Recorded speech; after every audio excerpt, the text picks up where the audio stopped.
and the meek shall inherit the earth. Now you see, what has happened in Haiti is truly horrendous. Yeah? I mean, you can't imagine, yeah? All your family, your friends, your neighborhood, they're all crushed, your loved ones.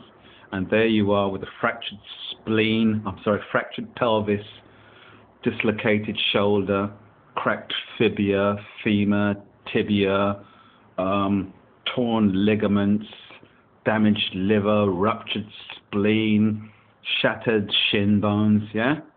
And you're lying there, and there's people around you the same, some even worse, some dead, and there's no food or water, and the sun's beating down you, you can't move. Huh? And then to make it worse, the healthy people are running around with machetes.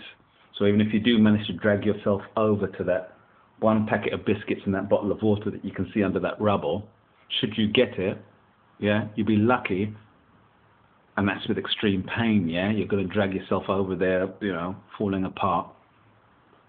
You'd be lucky if someone comes along just with the machete and says, give me that. Chances are someone will come along when they see you there with the biscuits in your hand and chop your hand off to get the biscuits. Yeah? But, you see, the yin and yang of it is, the irony of it is, why I said the meek shall inherit the earth. All the people in Haiti, because the whole of Haiti has practically been blown up. Yeah? I mean, watch out Japan.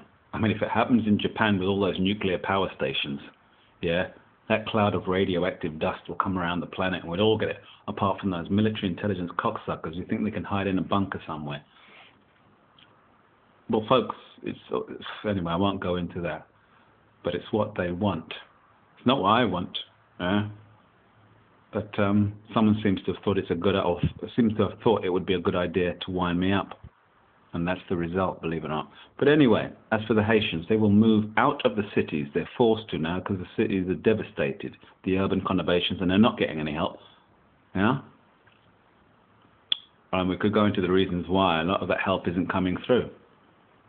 So what they will do is, rather than be relying on monocultured infrastructure like water pipes and electricity, they'll have to move onto the land where there's fruit trees and cocoa palms and bananas and this, that, and the other, and then maybe they can start fishing, yeah, and catching small rodent-like creatures like agoutis or guinea pigs or, you know, wildfowl and what have you, and catching rainwater and boiling it to purify it, and building shelters made out of palm leaves and what have you, yeah.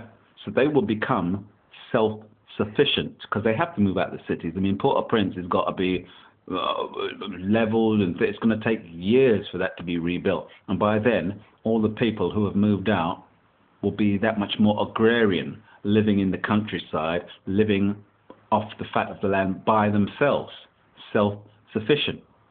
So any other earthquakes or storms or floods that hit, I mean, if you're living, apart from if it's by a mountainside, but if you're living out in the open with only a palm tree roof, palm leaf roof, if that comes down on you, it's not really going to hurt you.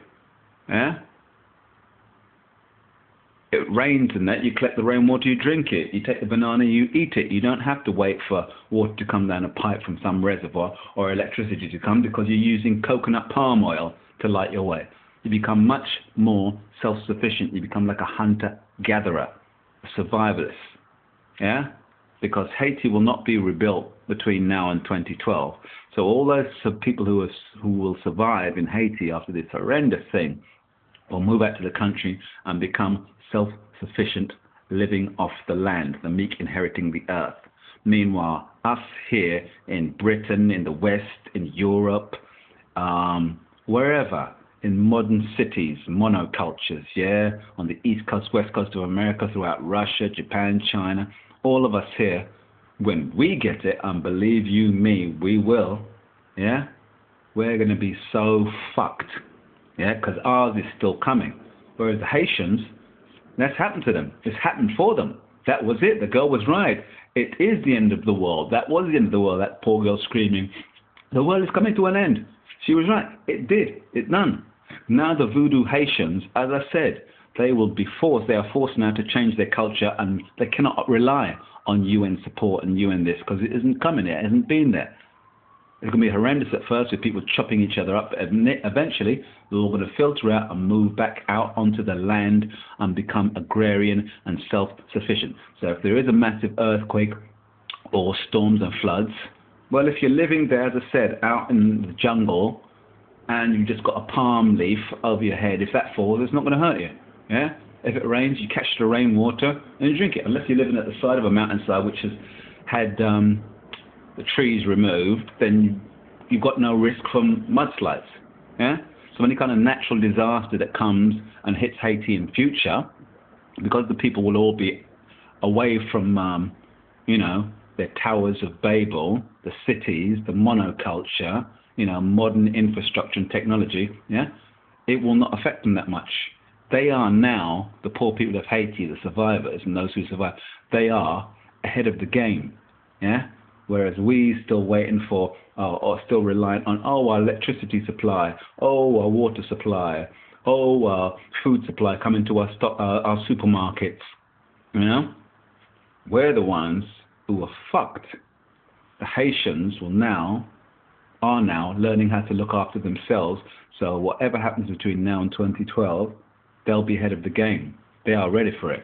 And we, amigos, in the modern West, or whatever you want to call it, are not. That's how the meek inherit the earth. That's how good comes out of bad.